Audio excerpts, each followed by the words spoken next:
السلام علیکم ورحمۃ اللہ وبرکاتہ۔ محترم ناظرین اکرام،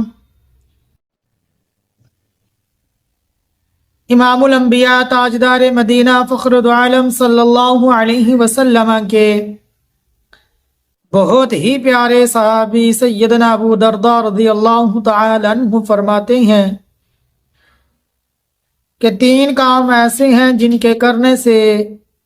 سارے کے سارے کام قابو میں رہتے ہیں۔ نمبر 1 کہ اپنی مصیبت کا شکوہ نہ کرو۔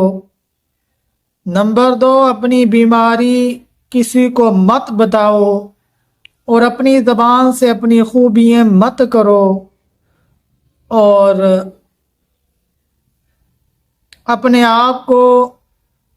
پاکیزہ مقدس مت سمجھو۔ بس جس نے یہ 3 کام کر لیے،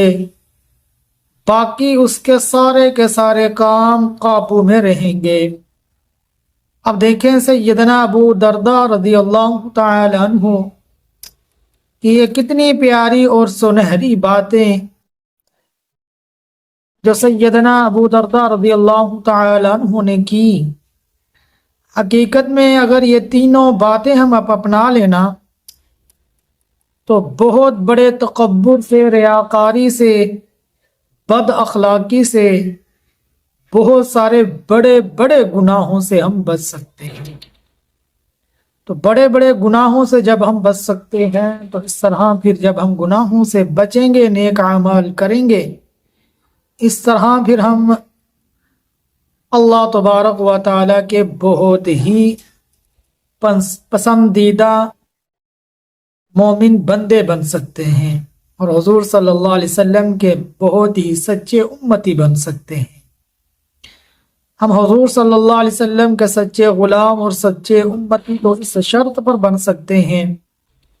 کہ جب ہم حضور صلی اللہ علیہ وسلم کی اطاعت اور اتباع میں اپنی زندگی کو بسر کریں، اپنی زندگی کے ہر پہلو کو اور اپنی ساری کی ساری زندگی کو اور زندگی کے ہر پہلو کو حضور صلی اللہ علیہ وسلم کے اسوہ حسنہ پر لے آئیں، آپ کی اطاعت کرنے والے بن جائیں، آپ کی اتباع کرنے والے بن جائیں، تو پھر ہم حضور کے سچے امتی بن جائیں گے۔ تو اللہ سے دعا ہے کہ اللہ تبارک و تعالی ہمیں اپنا نیک صالح بندہ بنائے اور حضور صلی اللہ علیہ وسلم کی سچی محبت نصیب فرمائے، آپ کی غلامی نصیب فرمائے، آپ کی اطاعت کرنے والا بنائے، آپ کی اتباع کرنے والا بنائے، اور آپ کی پیاری پیاری سنتوں پر عمل کرنے والا بنائے، آمین یا رب العالمین۔ تو محترم ناظرین اکرام، ثواب کی نیت سے ہماری اس ویڈیو کو ضرور دوسرے مسلمانوں کے پاس بھی بھیج دیجیے گا، تاکہ ہماری ان پیاری باتوں سے دوسرے مسلمان بھی فائدہ اٹھانے والے بن جائیں۔ کس طرح میں خود بھی دین پر چلنے والا بن جاؤں، میرے اہل خانہ بھی دین پر چلنے والے بن جائیں، میرے عزیز و اقارب بھی دین پر چلنے والے بن جائیں، پوری امت محمدیہ صلی اللہ علیہ وسلم دین پر چلنے والی بن جائے۔ خود اپنی بھی فکر، اپنے دوسرے مسلمان بھائیوں کی بھی فکر کرنی، دین کی فکر یہ ہر مسلمان پر لازم ہے، کرنی ہے۔ تو اللہ سے دعا ہے اللہ ان باتوں پر عمل کرنے کی توفیق عطا فرمائے، آمین یا رب العالمین۔